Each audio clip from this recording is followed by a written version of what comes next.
Puji Tuhan, selamat pagi Bapak Ibu Saudara yang dikasihi Tuhan. Kita mengucap syukur, kita masih dapat kesempatan pagi hari ini buat sama-sama ibadah. Kami berdoa, kita saling mendoakan semua supaya setiap kita tetap sehat, tetap kuat dalam perlindungan Tuhan, tetap dicukupi semuanya.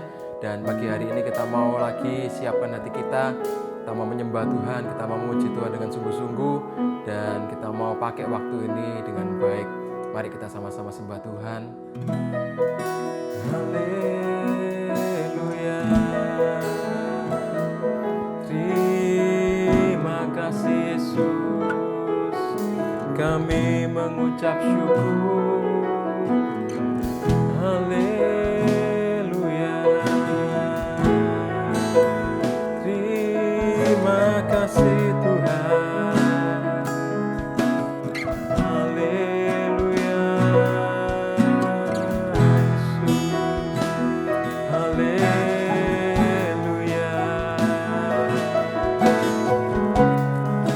Terima kasih Tuhan.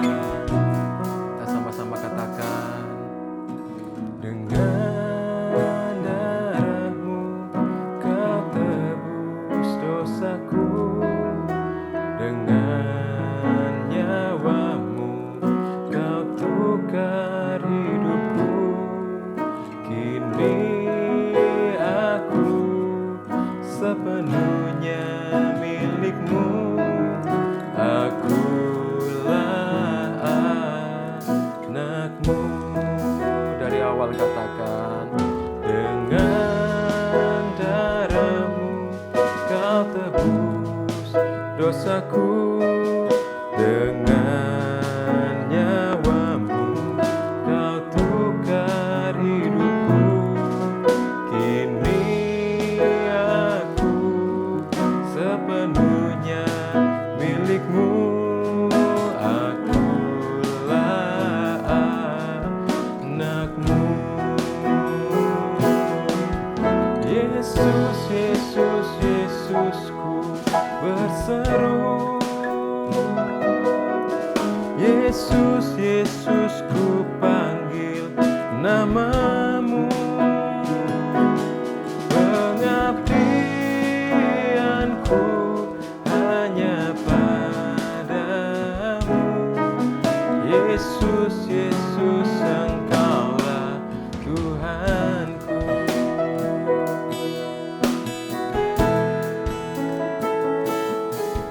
Dengan darah-Mu Kau tebus dosaku, dengan nyawa-Mu Kau tukar hidupku. Kini aku sepenuhnya milik-Mu. Akulah anak-Mu. Yesus, Yesus, Yesusku berseru. Yesus, Yesusku panggil nama-Mu. Pengabdianku hanya pada-Mu. Yesus, Yesus, Engkaulah Bapa-Ku. Yesus, Yesus, Yesusku berseru.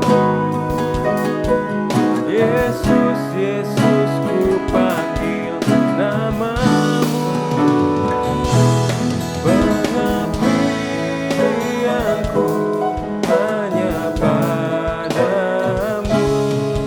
Yesus, Yesus, Engkaulah Bapa-Ku. Yesus, Yesus, Yesusku berseru. Yesus, Yesusku panggil nama-Mu. Pengabdianku hanya pada-Mu. Yesus, Yesus, Engkaulah Bapa-Ku. Yesus, Yesus, Yesusku berseru.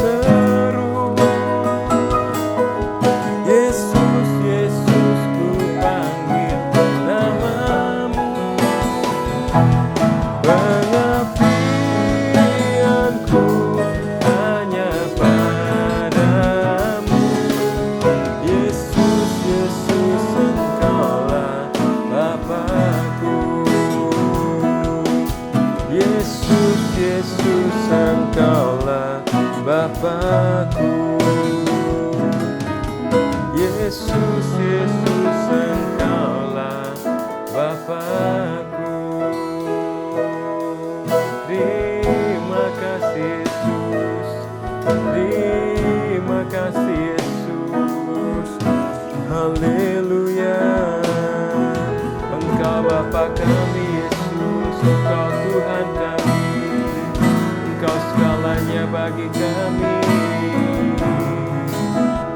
Haleluya.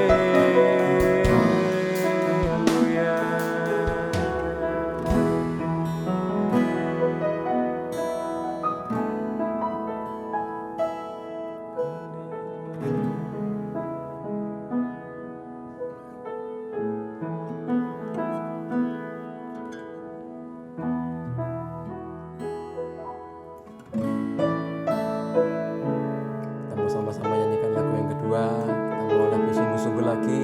Kita mau meninggikan Tuhan di tengah-tengah kondisi apapun, di tengah-tengah badai, di tengah-tengah kondisi yang mungkin kurang nyaman. Kita percaya Tuhan tak pernah meninggalkan kita. Haleluya. Kita menyanyikan walau ku harus berjalan. Walau ku harus berjalan dalam lembah kekelaman, perlindungan-Mu Tuhan nyatalah bagi hidupku. Tiada pernah sedetik pun, tiada pernah Kau tinggalkan. Sungguh mulia dan sempurna, hanya Kaulah yang disembah. Yesus, Engkau juru selamatku, dalam janji-Mu kemenanganku. Selamanya kan ku nyatakan besar setia-Mu Tuhan di hidupku. Sama-sama katakan dari awal. Walau ku harus berjalan dalam lembah kekelaman, perlindungan-Mu Tuhan nyatalah bagi hidupku. Tiada pernah sedetik pun,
saatnya kita mendengarkan firman Tuhan. Kita siapkan hati kita.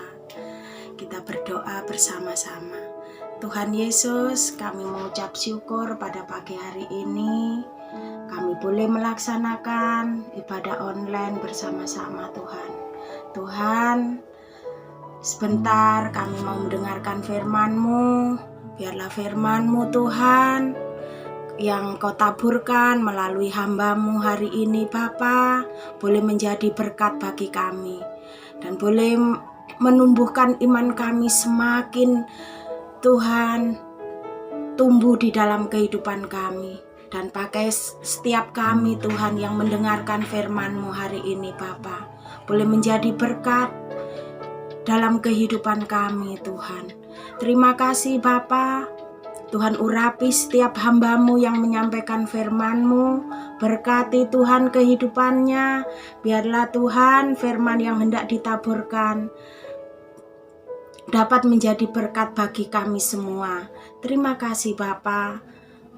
Kami siap mendengarkan firman-Mu. Kami serahkan di dalam nama Tuhan Yesus. Haleluya. Amin.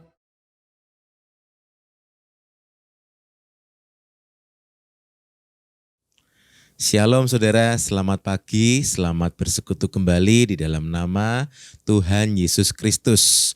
Selamat bergabung dalam ibadah online GPPS Tropodo pagi ini saudara. Mari berdoa supaya Tuhan tolong kita, Roh Kudus urapi, baik yang menyampaikan, juga setiap kita yang bergabung dalam ibadah ini saudara, supaya kita mendapat sesuatu dari kebenaran firman Tuhan. Haleluya. Saudara yang dikasihi Tuhan, pagi ini kita akan kembali sama-sama belajar dari kitab Keluaran, melanjutkan beberapa tema yang sudah saya sampaikan sebelumnya. Judul firman Tuhan pagi ini adalah tentang Musa. Bagaimana Tuhan memanggil Musa menjadi seorang pemimpin, dipanggil dari sungai sampai Musa menjadi seorang pemimpin.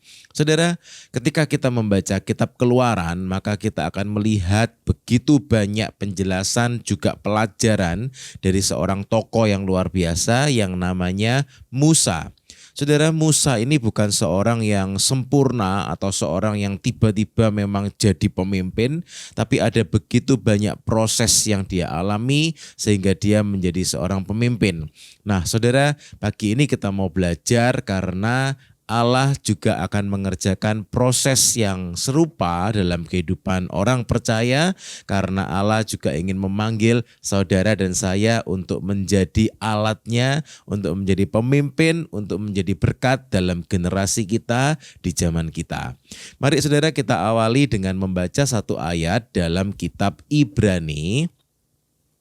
Ibrani pasal yang ketiga ayat yang kelima. Demikian firman Tuhan. Dan Musa memang setia. Musa dikatakan sebagai seorang yang setia dalam segenap rumah Allah sebagai pelayan. Dan Musa memberi kesaksian tentang apa yang akan diberitakan kemudian.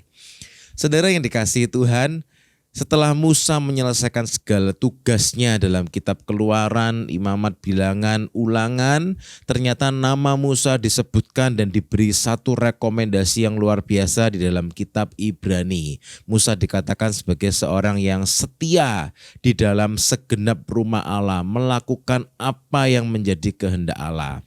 Mari saudara, pagi ini kita juga mau sama-sama belajar menjadi seorang yang setia untuk melakukan kehendak Allah dalam hidup kita, dalam zaman kita, dalam keluarga kita. Nah saudara, kita mau lihat lebih dulu tentang Musa ini saudara. Siapakah Musa ini? Mari kita buka dalam Keluaran pasal yang kedua, ayat yang ke-10. Alkitab berkata demikian saudara.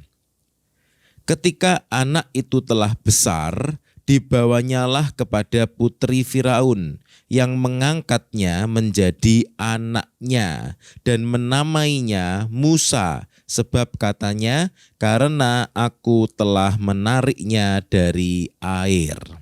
Saudara, ternyata yang memberikan nama Musa ini bukan orang tua Musa, melainkan putri Firaun yang menemukan seorang bayi di sungai. Kita ingat saudara apa yang terjadi dalam kitab Keluaran, bagaimana Firaun memerintahkan orang-orang Mesir supaya orang Israel tidak boleh punya bayi laki-laki saudara.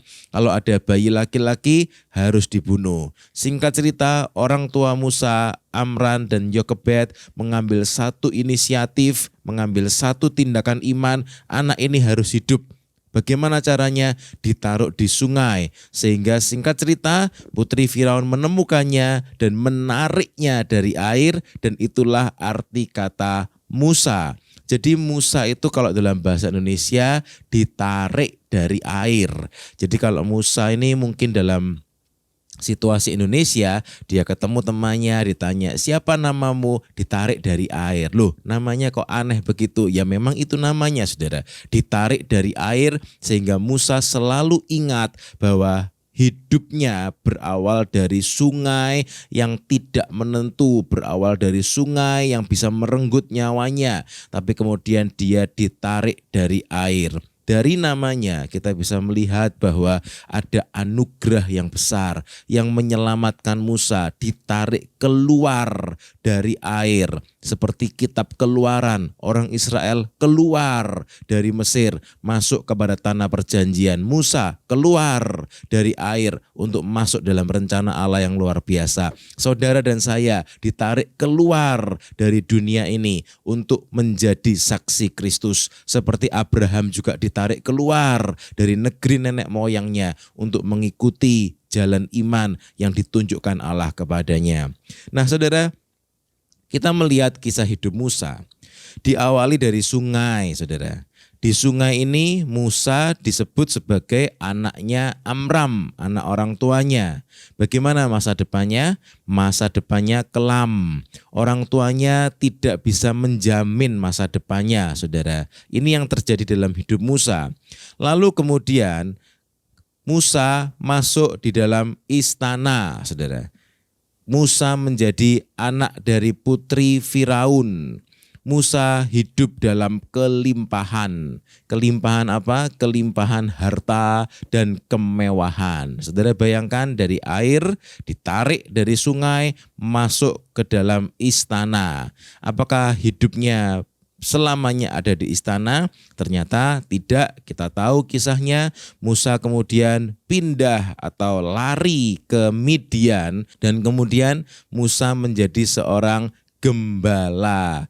Dan Musa berkata, sekarang aku adalah pendatang di negeri asing. Ini adalah kisah hidup Musa, saudara.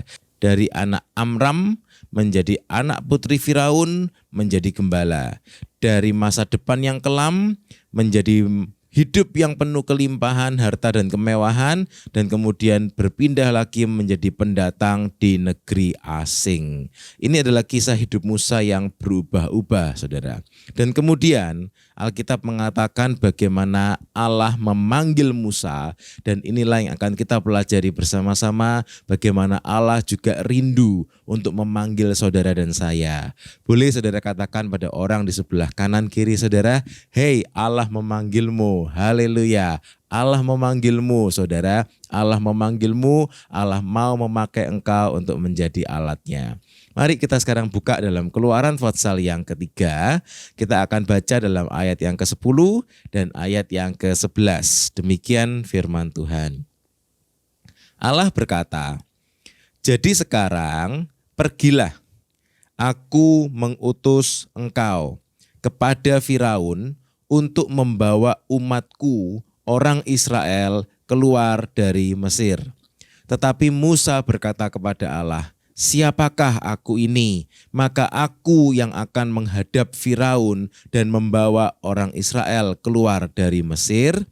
Nah, saudara, kita ingat kisah ini bagaimana ketika Musa menjadi seorang gembala dan Allah membuat satu panggilan yang unik dalam hidup Musa ketika Musa melihat semak belukar yang menyala tapi tidak terbakar. Dan kemudian Musa mendekati semak menyala itu dan Allah mulai berfirman kepada Musa. Saudara yang dikasihi Tuhan, dalam hidup pribadi kita sebagai umat Tuhan, Allah juga rindu untuk memanggil kita. Allah juga rindu untuk memakai kita jadi alatnya. Mungkin panggilan kita berbeda dengan panggilan Musa.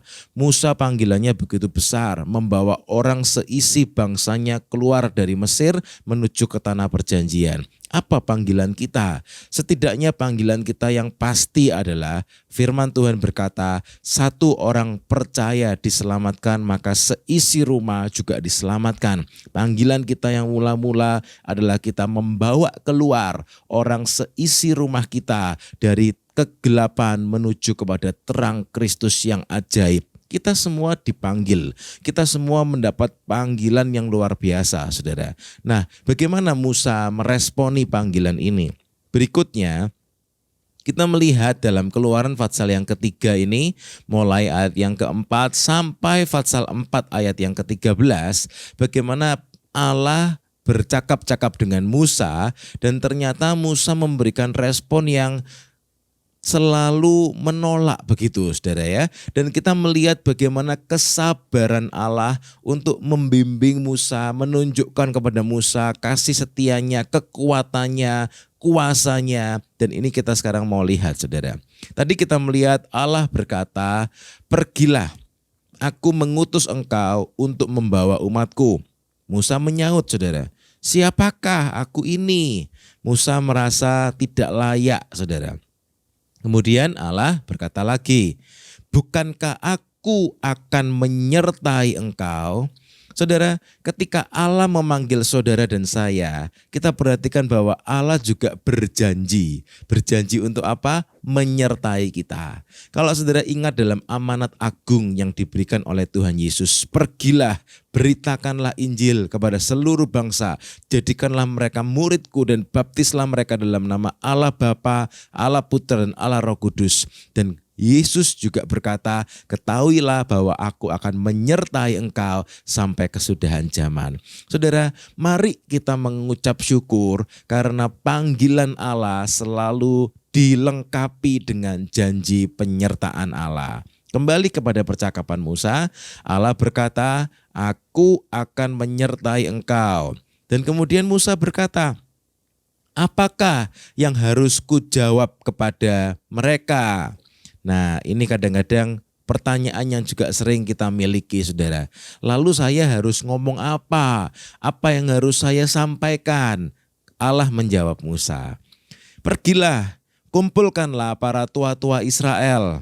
Jadi Allah menyuruh Musa untuk mengumpulkan tua-tua Israel. Dan kemudian Musa menyaut lagi, bagaimana jika mereka tidak percaya kepadaku dan tidak mendengarkan perkataanku? Saudara, kalau kita renungkan, alasan yang serupa juga seringkali keluar dari mulut kita sebagai orang beriman, saudara, sebagai umat Tuhan. Saya nanti harus ngomong apa? Kalau seandainya orang tidak mau meresponi perkataan saya bagaimana?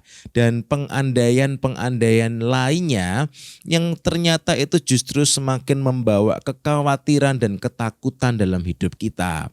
Saudara, hal yang serupa juga terjadi dalam diri Musa. Musa sudah mengandai-andaikan, nanti kalau mereka nggak percaya bagaimana? Nanti kalau mereka nggak mau bagaimana?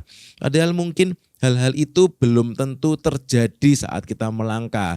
Tapi memang namanya manusia, saudara. Kita suka mengandai-andai dan suka membuat situasi-situasi yang justru sebenarnya malah menjebak orang tersebut dalam kekhawatiran, saudara. Berikutnya, Tuhan ternyata berjanji menyertai Musa, bahkan memperlengkapi Musa dengan tanda-tanda. Allah berkata, jika mereka tidak percaya kepadamu dan tidak mengindahkan tanda mujizat yang pertama, maka mereka akan percaya kepada tanda mujizat yang kedua. Saudara, sampai di sini kita melihat janji penyertaan Allah, kasih setia Allah, bahkan Allah menyertai Musa dengan mujizat, dengan tanda dan mujizat, bukan hanya satu, bahkan dua. Sehingga Allah berkata, kalau yang satu mereka nggak percaya, kamu bisa pakai tanda mujizat yang kedua. Dalam hidup saudara dan saya, jangan khawatir saudara. Allah berjanji saat kita meresponi panggilan Allah, Allah berjanji akan membuat mujizatnya. Apa artinya mujizat itu saudara? Mujizat itu artinya karya Allah, perbuatan tangan Allah dalam hidup kita yang akan dinyatakan Tuhan. Sehingga orang bisa melihat Allah itu nyata dalam hidup kita saudara. Jadi kita melihat bahwa janji penyertaan Allah itu sempurna ketika Allah memanggil saudara dan saya. Jadi seharusnya kita tidak perlu berbantah-bantah atau mempertanyakan bagaimana kalau begini, bagaimana kalau begitu, dan seterusnya saudara. Nah, setelah Allah menunjukkan janji penyertaannya, bahkan tanda mujizatnya, sampai di satu titik kemudian Musa mungkin kehabisan alasan saudara. Tapi ternyata Musa berkata demikian, "Ah Tuhan, aku ini tidak pandai bicara, sebab aku berat mulut dan berat lidah." Saudara, kembali lagi Musa memakai alasan, waduh rasanya enggak bisa Tuhan, rasanya enggak bisa, saya ini enggak pandai ngomong, enggak pandai bicara, cakap bicara saya kurang bagus. Dalam terjemahan yang lain dikatakan Musa ini gagap saudara, sehingga mungkin kalau didengar orang begitu, kalau dia berkata-kata kurang enak didengar karena gagap. Dia berkata, aku ini berat mulut dan berat lidah. Saudara, Allah sanggup memakai saudara dan saya sekalipun mungkin kita punya keterbatasan-keterbatasan yang ada. Jangan khawatir saudara. Ketika Allah mau memakai saudara, mungkin kita memang bukan orang yang sempurna. Kita semua selalu punya keterbatasan, seperti keterbatasan fisik misalnya yang dimiliki oleh Musa. Jangan khawatir karena Allah sanggup memakai kita. Amin saudara. Jadi mari kita sama-sama melihat kemahakuasaan, keperkasaan Allah dalam hidup kita yang terbatas ini. Nah, Musa berkata, Tuhan, aku ini tidak pintar ngomong Tuhan. Aku tidak pandai bicara. Aku berat mulut, berat lidah. Dan kemudian Tuhan menjawab lagi saudara. Tuhan berkata demikian, aku akan menyertai lidahmu dan mengajar engkau apa yang harus kau katakan. Oh luar biasa saudara. Dalam ayat yang ke-11, pasal yang ke-4, bahkan Tuhan berkata demikian. Siapakah yang membuat lidah manusia? Siapakah yang membuat orang bisu atau tuli? Membuat orang melihat atau buta? Bukankah aku, yakni Tuhan? Saudara, Tuhan menekankan kepada Musa bahwa Musa, mungkin engkau punya keterbatasan, tapi jangan khawatir, siapa yang menciptakan lidah? Siapa yang menciptakan mata? Siapa yang menciptakan itu semua? Tuhan yang menciptakan saudara. Sehingga seharusnya Musa tidak perlu khawatir akan semua hal itu.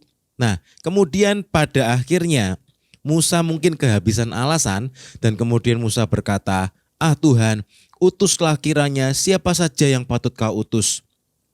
Atau dengan kata lain, sudahlah Tuhan jangan saya. Pokoknya saya tidak mau Tuhan, saya tidak mau, orang lain saja. Singkat cerita kemudian Tuhan marah kepada Musa. Karena apa?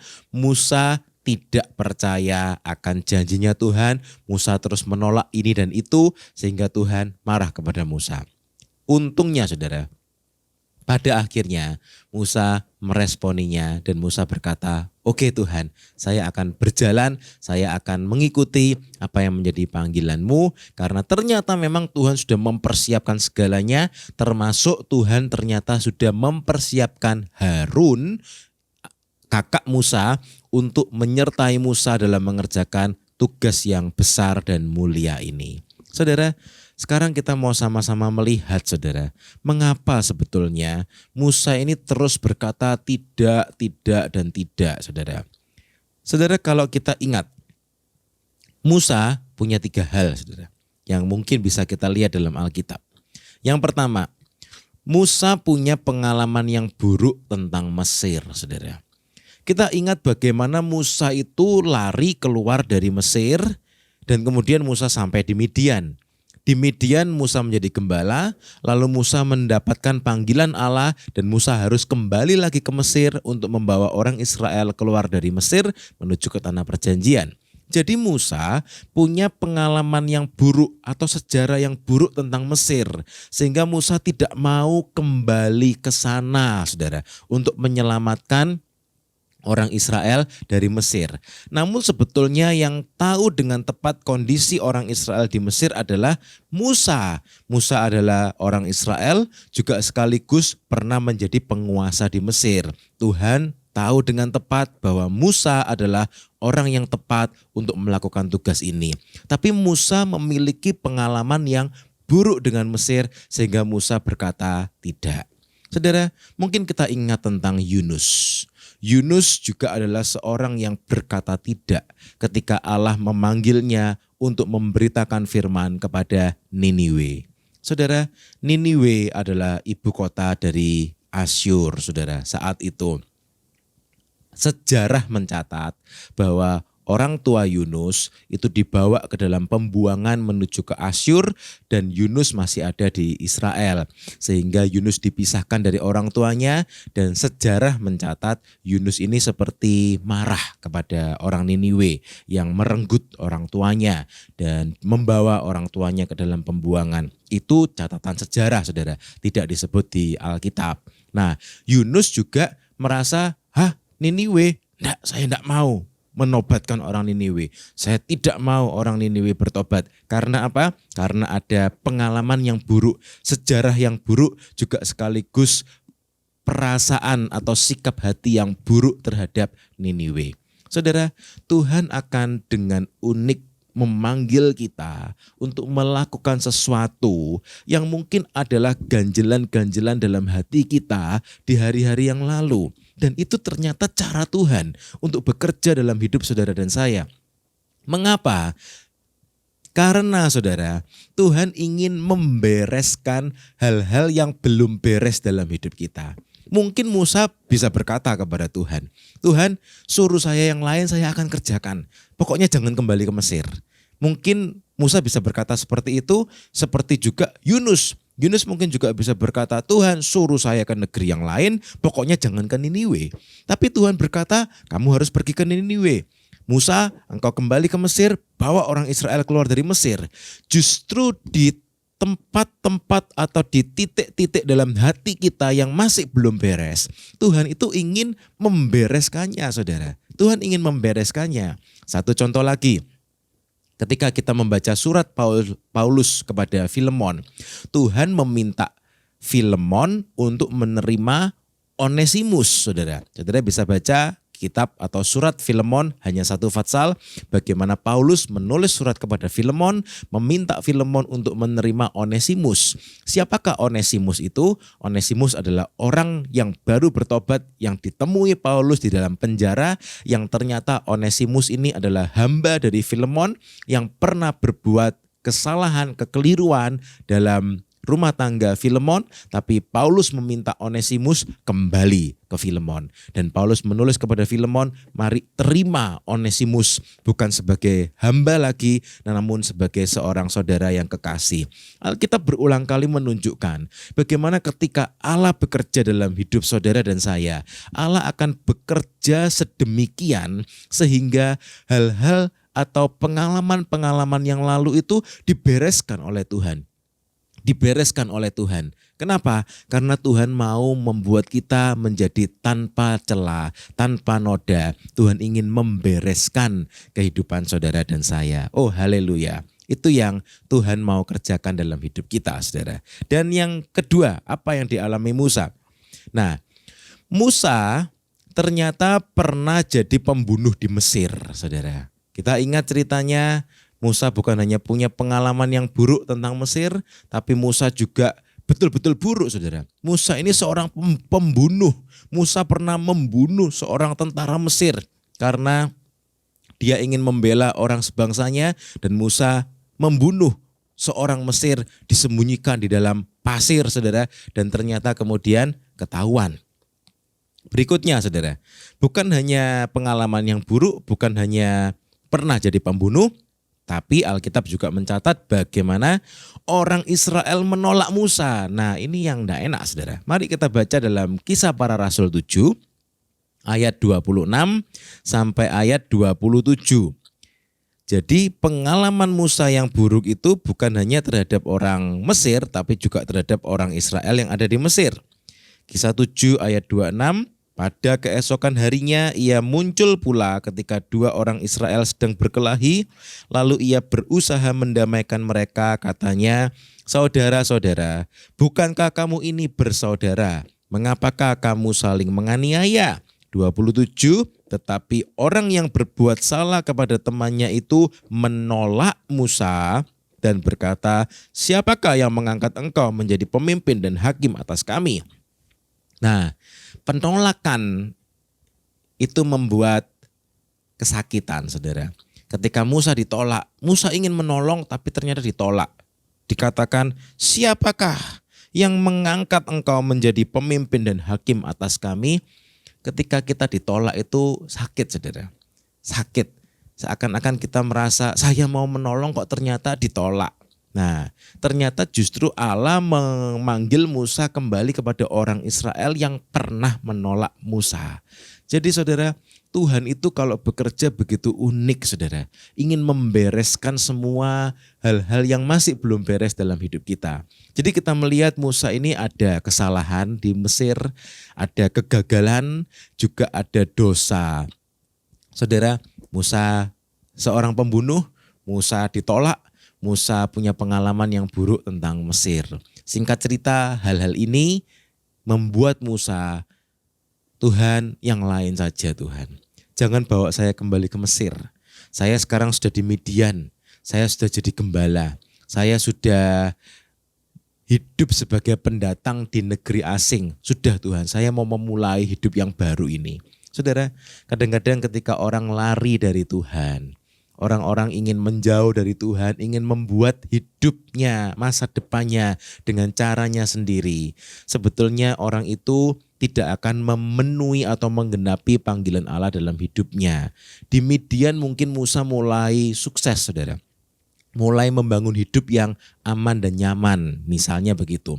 Tapi ternyata kita melihat bahwa itu bukan rencana Allah yang sepenuhnya buat Musa. Tuhan ingin memanggil Musa, membawa Musa untuk kembali ke Mesir, melakukan panggilan Allah dalam hidup Musa. Saudara, kita melihat di sepanjang Alkitab, saudara, selalu Tuhan memberikan contoh-contoh bahwa ada orang-orang yang memang sejarahnya itu suram. Atau dalam kata lain, memang orang-orang yang masa lalunya itu bukan masa lalu yang sempurna. Tidak apa-apa, saudara. Ada beberapa contoh dalam Alkitab karena apa? Sejarah yang suram itu Tuhan sanggup mengubahkan dengan anugerah Allah.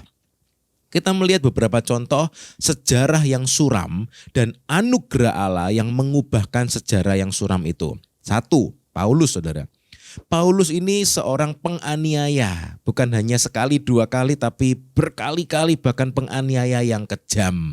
Dia berkata dalam 1 Korintus 15 ayat 9, aku adalah yang paling hina dari semua rasul, sebab aku telah menganiaya jemaat Allah.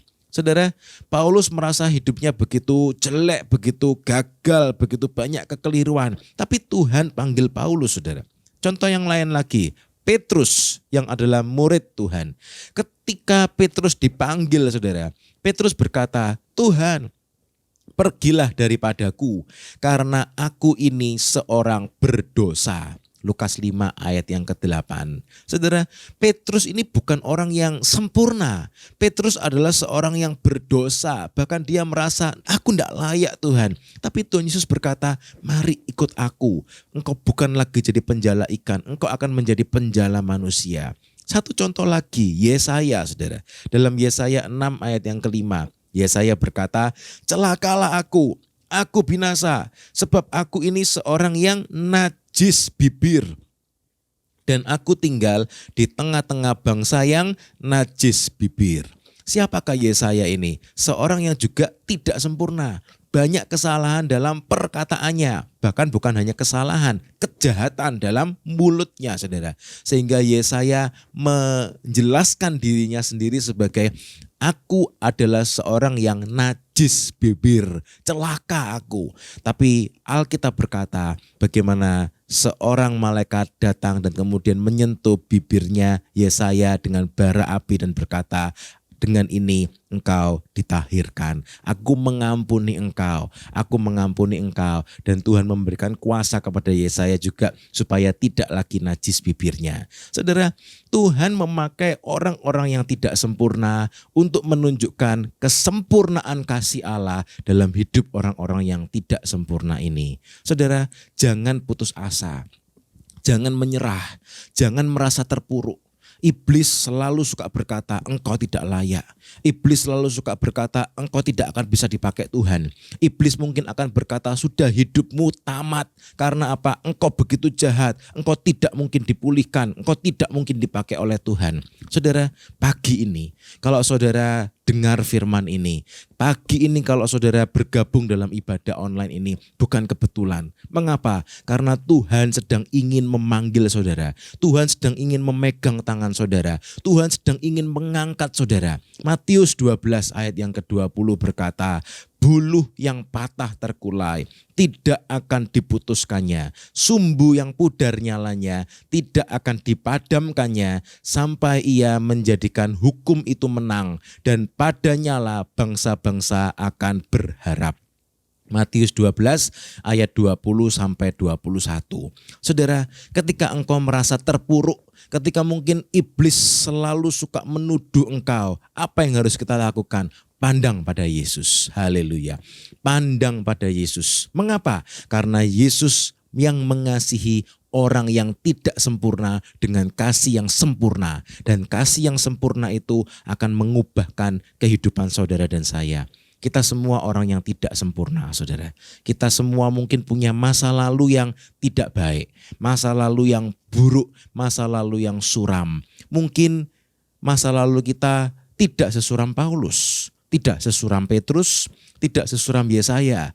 Kalau Tuhan bisa memakai Paulus, Petrus, dan Yesaya, juga Musa yang juga adalah seorang pembunuh. Saudara, Tuhan terlebih lagi bisa memakai saudara dan saya. Kita datang pada Yesus, bertobat, pandang pada Yesus, terima kasih Yesus. Dan kita akan merasakan kasih yang sempurna itu mengubahkan kehidupan kita. Saudara, Musa mungkin merasa hidupnya seperti buluh yang terkulai. Musa sudah merasa, saya tidak bisa lagi dipakai jadi apa-apa. Saya tamat hidupnya sudah. Saya tidak bisa mengerjakan apa-apa lagi untuk kemuliaan Allah. Tapi Tuhan berkata, bulu yang patah terkulai tidak dipatahkan. Mungkin saudara juga ada yang merasa, saya seperti sumbu yang pudar nyalanya. Tapi Tuhan berkata, aku tidak akan memadamkan engkau. Tuhan justru akan mengangkat engkau, dikipasi saudara, supaya nyala lagi, menyala-nyala, dipakai untuk kemuliaan nama Tuhan. Haleluya. Mari saudara bilang pada kanan kiri saudara, ayo bangkit. Haleluya. Tuhan mau pakai engkau, mari bangkit. Nah saudara, mengapa Allah memanggil setiap kita? Saudara, seringkali orang suka berkata, mungkin Tuhan hanya panggil pendeta atau Tuhan panggil orang-orang itu tuh yang aktif-aktif di gereja. Tidak saudara, Tuhan memanggil setiap saudara dan saya. Mengapa? Karena setiap kita dipanggil untuk menjadi tubuh Kristus. Haleluya. Saudara, setiap saudara dan saya, orang-orang yang percaya di dalam nama Tuhan Yesus. Kita dipanggil oleh Allah untuk menjadi alatnya, dan Tuhan berkata, kita itu seperti bagian tubuh Kristus. 1 Korintus pasal yang ke-12 ayat yang ke-27. Kita dipanggil menjadi tubuh Kristus. Mungkin tubuh Kristus itu komplit saudara, dan mungkin ada orang yang merasa, sudahlah saya tidak perlu untuk dipanggil atau menjadi alatnya Allah. Tidak saudara. Tubuh Kristus memerlukan semua bagiannya yang komplit untuk menjadi tubuh Kristus. Dan kalau kita sudah dalam satu tubuh Kristus, tidak ada yang lebih hina atau dipandang kurang perlu. Tidak saudara, kita semua satu tubuh Kristus. Saudara, mungkin ada yang merasa, sudahlah saya tidak terlalu perlu. Saya cuma seperti kuku kaki jentik yang kecil. Nah saudara, kebetulan kuku jentik kaki saya ini kecil sekali saudara, kecil sekali. Saya tidak pernah menyadarinya, saya pikir itu normal saudara. Tapi ketika saya menikah, kami Istri saya mengatakan, ini kuku jentiknya kok kecil sekali, kok lucu kecil sekali. Oh iya ya, kok kecil sekali ya. Dan kanan kiri ternyata seperti itu, saudara. Tapi meskipun misalnya seperti tubuh saya, kuku jentik kakinya kecil sekali, tapi itu tetap adalah anggota tubuh, saudara. Saya tidak akan mau, sudahlah ini terlalu kecil, kayaknya tidak perlu, dilepas saja. Oh jangan. Kan tidak pernah kelihatan juga kuku jentik kaki yang kecil sekali ini. Mungkin tumbuhnya tidak sempurna, saudara. Tapi apa berarti tidak perlu? Apa mau dicabut? Tidak, saudara. Saya akan berkata, jangan dicabut kuku jentik kaki yang kecil yang cuma satu garis itu, saudara. Karena apa? Itu bagian tubuh saya, saudara. Ketika kita menjadi bagian tubuh Kristus, mungkin saudara merasa saya tidak terlalu penting dalam tubuh Kristus. Sudahlah, yang lain saja. Saya tidak mau ikut-ikutan. Jangan seperti itu. Karena kita adalah satu tubuh Kristus. Mungkin ada orang yang berkata, sudahlah yang lain semua itu bagus-bagus, tidak pernah ada cacatnya, tidak pernah membuat kekeliruan, saya banyak kelirunya. Saudara, meskipun ada kekurangan, Tuhan sanggup pulihkan, Tuhan panggil engkau untuk menjadi satu tubuh Kristus. Saudara, beberapa tahun yang lalu ada satu benjolan, saudara, di sini, saudara, di dekat pipi saya, dan kemudian diambil, dan setelah itu ternyata sembuhnya jadi jaringan parut, saudara, keloid yang besar, saudara ya, agak besar, jadi agak benjol sedikit sekarang karena ada jaringan keloidnya. Dan jaringan keloid atau jaringan parut itu berarti seperti kecacatan, saudara. Tapi apakah saya akan berkata, sudah diambil aja, dibuang aja? Oh enggak bisa, saudara, ini adalah bagian tubuh saya. Meskipun proses penyembuhannya tidak sempurna, ini tetap bagian tubuh saya, saudara. Saya tidak akan berkata kepada keloid ini, sudah kamu pergi saja. Oh jangan. Meskipun sekarang sudah jadi keloid, saudara, tidak sempurna proses penyembuhannya, tetap bagian tubuh saya, saudara. Saudara dan saya dipanggil menjadi tubuh Kristus. Apapun keadaanmu, apapun kondisimu, ketika kita percaya kepada Tuhan Yesus, kita dipanggil jadi satu anggota tubuh Kristus. Kita saling menerima satu sama lain, seperti tubuh saya juga menerima kuku jentik kaki yang kecil yang mungkin tumbuhnya kurang sempurna. Tubuh saya juga menerima keloid yang ada di sini, saudara, yang proses penyembuhannya kurang sempurna, tapi ini semua anggota tubuh dan itu diterima jadi satu tubuh. Saudara yang dikasihi Tuhan, mungkin saudara ada yang merasa hidupnya tidak layak. Sudah saya tidak usah ikut-ikutan atau mungkin perasaan-perasaan yang salah lainnya. Pagi ini semua itu harus dibetulkan, saudara. Harus dibereskan. Saudara harus tahu bahwa saudara adalah bagian dari anggota tubuh Kristus. Karena saudara sudah percaya dalam nama Tuhan Yesus. Dan Tuhan Yesus menebus saudara. Tuhan Yesus melayakkan saudara. Bulu yang terkulai ditegakkan kembali. Sumbu yang pudar nyalanya dinyalakan kembali. Sehingga saudara dan saya, kita semua bisa masuk dalam anggota tubuh Kristus. Menggenapkan rencana Allah dalam tubuh Kristus. Haleluya. Saudara, Allah memanggil Musa untuk membawa orang Israel keluar dari Mesir. Allah memanggil Petrus untuk menjadi pemimpin para rasul Kristus. Allah memanggil Paulus untuk memberitakan Injil pada bangsa kafir. Bagaimana dengan saudara dan saya? Allah memanggil saya untuk apa? Mari kita berdoa, saudara.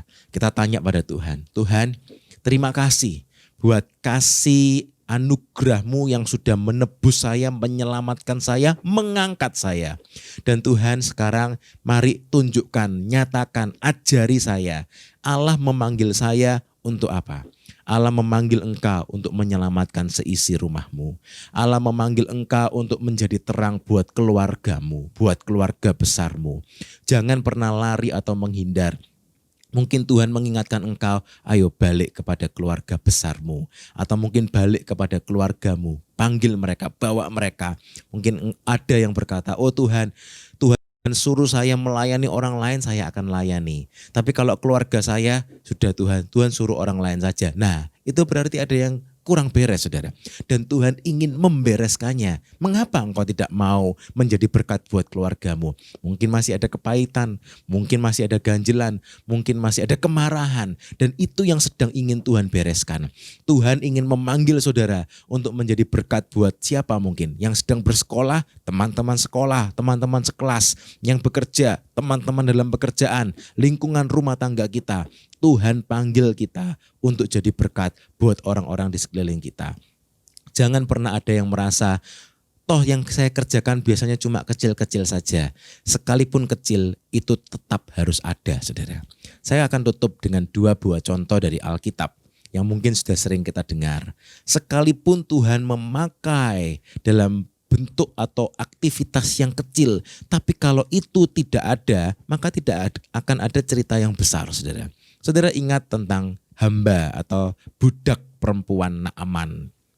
Bagaimana anak perempuan dari Israel yang masuk dalam pembuangan saudara. Sehingga dia menjadi budaknya Naaman. Dalam kondisi yang tidak ideal. Kalau saudara ingat apa yang dikerjakannya, yang dilakukannya cuma satu. Yang dicatat di Alkitab.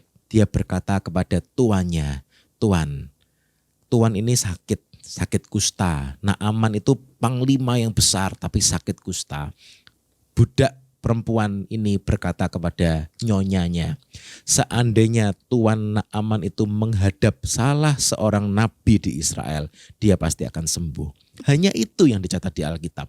Tapi kemudian ada kisah yang begitu besar, bagaimana Naaman datang kepada nabi di Israel. Bagaimana Naaman datang kepada Elisa dan kemudian Naaman disembuhkan dengan luar biasa. Saudara, kisah yang begitu besar berawal dari hal yang kecil yang dilakukan oleh budak perempuan Naaman. Yang satu lagi saudara, ketika Tuhan Yesus membuat mujizat memberi makan untuk 5.000 orang laki-laki, belum terhitung yang perempuan dan anak-anak, mungkin bisa berkali-kali lipat banyaknya saudara. Apa yang terjadi? Murid-murid Tuhan Yesus mencari siapa yang bawa makanan dan mereka mendapati seorang anak kecil yang membawa 5 roti dan 2 ikan. Mungkin anak kecil ini merasa ini cuma 5 roti 2 ikan, apa artinya untuk orang begini banyaknya? Tapi kalau tidak ada yang kecil, maka tidak ada mujizat yang besar. Tuhan sanggup memakai saudara. Jangan khawatir, mungkin yang kita kerjakan hanya bagian kecil, tapi Tuhan mau untuk memakai saudara. Tuhan menanti saudara. Mungkin saudara merasa saya hanya seperti jentik kuku kaki yang kecil yang cuma 1 garis. Tapi kalau tidak ada itu orang jalannya bisa pincang saudara. Dan Tuhan ingin supaya kita melakukan bagian kita. Jangan merasa saya hanya kecil. Tapi yang kecil itu tetap diperlukan untuk kemuliaan kerajaan surga. Hamba perempuan Naaman diperlukan untuk menyampaikan pesan dari Allah buat keluarga Naaman. Anak kecil yang membawa 5 roti dan 2 ikan dipakai oleh Allah, diperlukan untuk membuat mujizat yang besar itu. Dan sengaja dicatat di Alkitab untuk menunjukkan bagaimana perannya yang kecil itu penting. Saudara, apa peran saudara dan saya dalam tubuh Kristus? Dalam tubuh Kristus lokal di gereja, dalam GPPS Tropodo, dalam tubuh Kristus di Indonesia, dalam tubuh Kristus bahkan secara global, kita semua Tuhan panggil untuk melakukan peran dan tugas kita. Sebagai penutup saudara, mari kita baca lagi apa yang sudah kita baca dalam Ibrani pasal yang ketiga ayat yang kelima. Dan Musa memang setia. Pada akhirnya Musa menunjukkan dirinya, mengizinkan Allah bekerja dalam dirinya, dan Musa menjadi seorang yang setia dalam segenap rumah Allah sebagai pelayan untuk memberi kesaksian tentang apa yang akan diberitakan kemudian. Saudara yang dikasihi Tuhan, mari kita responi panggilan Allah dalam hidup kita. Ketika firman ini diberitakan, kalau Tuhan mengingatkan sesuatu kepada saudara, responi dengan baik, catat itu dan mulailah mengerjakannya dengan setia seperti Musa. Dengan hati hamba seperti Musa menjadi pelayan dalam rumah Allah untuk menggenapkan rencana besar Allah yang Tuhan sudah rancangkan untuk terjadi buat umatnya. Haleluya. Mari kita berdoa bersama-sama saudara. Allah Bapa kami dalam kerajaan sorga. Kami mengucap syukur ya Tuhan buat pagi ini, buat kesempatan yang Tuhan sudah beri untuk kami semua, untuk kami boleh sama-sama beribadah secara online, untuk kami boleh sama-sama belajar dari kebenaran firman-Mu, yang mana saat ini Tuhan, pagi ini kami belajar dari Musa. Tuhan, kami sekarang mengerti bagaimana Engkau ingin memanggil kami Tuhan. Bahkan Tuhan ingin membereskan apa-apa yang masih belum beres dalam hidup kami. Mari Tuhan, kami membuka hidup kami sepenuhnya.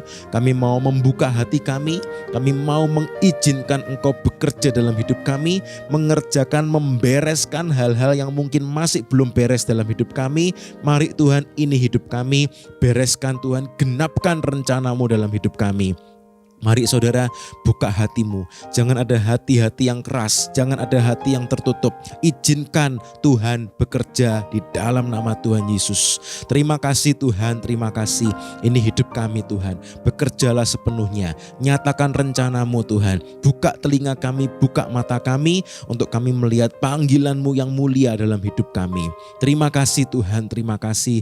Kami mengucap syukur Tuhan atas kasih-Mu yang sempurna buat kami yang tidak sempurna ini Tuhan. Kami mengucap syukur atas kasih-Mu yang sempurna, yang sanggup mengubahkan kehidupan kami, yang sanggup menutupi kekeliruan kami, kesalahan kami, kegagalan kami, dosa-dosa kami di hari-hari yang lalu. Karena kami mau menerima kasih yang menobatkan kami itu Tuhan. Kami mau bertobat, kami mau datang kepada hadirat-Mu. Kami mau datang kepada Engkau. Terima kasih Tuhan, kami adalah tubuh Kristus. Terima kasih Tuhan, firman-Mu sudah selesai diberitakan. Mari Tuhan, berbicaralah terus buat kami. Mari Roh Kudus, Engkau yang terus mengajari kami, memimpin kami, menuntun kami, mengingatkan kami bahwa kami adalah anggota tubuh Kristus, bahwa Engkau memanggil kami untuk menjadi alat-Mu. Terima kasih Tuhan, tidak ada pekerjaan yang terlalu kecil dalam tubuh Kristus karena semuanya diperlukan. Terima kasih Tuhan, terima kasih. Berkati kami semua yang bergabung dalam ibadah online ini. Tuhan juga berkati semua yang sudah turut mengambil bagian dalam ibadah online ini Tuhan.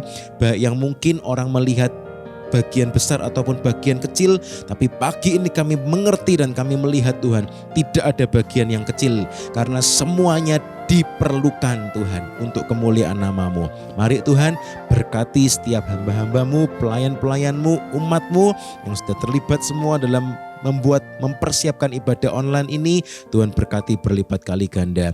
Terima kasih Tuhan Yesus, Tuhan yang berkati juga Tuhan setiap yang mengikuti ibadah ini Tuhan, dimanapun mereka berada, kapanpun mereka mengikuti ibadah online ini Tuhan. Mari Tuhan, biar Engkau yang berbicara, Engkau yang menjamah, Roh Kudus Engkau yang memulihkan, mengangkat, menolong mereka Tuhan, di dalam nama Tuhan Yesus. Terima kasih Tuhan, terima kasih. Kami terus berdoa Tuhan buat bangsa dan negara kami. Kami percaya Tuhan sudah bekerja sampai hari ini. Kami percaya Tuhan akan terus menyempurnakan karya-Mu, terutama dalam melewati kondisi pandemik ini Tuhan. Kami percaya kami akan sanggup melewatinya bersama Engkau yang memberi kekuatan pada kami. Ini semua tidak akan melewati kekuatan kami. Terima kasih Tuhan. Tuhan berkati pemerintah, baik pusat maupun daerah yang ada di dekat kami, supaya Tuhan berikan strategi, Tuhan berikan hikmat. Terima kasih Tuhan Yesus. Sekarang kami siap Tuhan untuk diutus menjadi garam yang asin, menjadi terang yang menyala, untuk menjadi alat-Mu dimanapun kami berada, dimanapun kemanapun Engkau suruh kami pergi. Terima kasih Tuhan, kami siap untuk menjadi alat-Mu, memberitakan nama-Mu, menyatakan kasih-Mu yang sempurna, yang sudah memulihkan, mengubahkan, mengangkat hidup kami. Terima kasih Tuhan, terima kasih. Pada akhirnya Tuhan, kami mau berdoa, mari kita buka tangan kita saudara, biarlah berkat kasih dari Allah Bapa, anugerah dari Tuhan Yesus Kristus, dan persekutuan di dalam Roh Kudus tercurah melimpah dalam setiap hidup kami, langkah demi langkah, hari demi hari, sampai Tuhan Yesus datang menjemput kami kembali di awan-awan. Terima kasih Tuhan, kami terima semua berkat-Mu ini, hanya di dalam nama Tuhan Yesus kami sudah berdoa. Haleluya, puji Tuhan. Mari kita sama-sama serukan, amin, amin, amin. Puji Tuhan, Tuhan Yesus memberkati, tetap semangat, Allah memanggil saudara. Haleluya.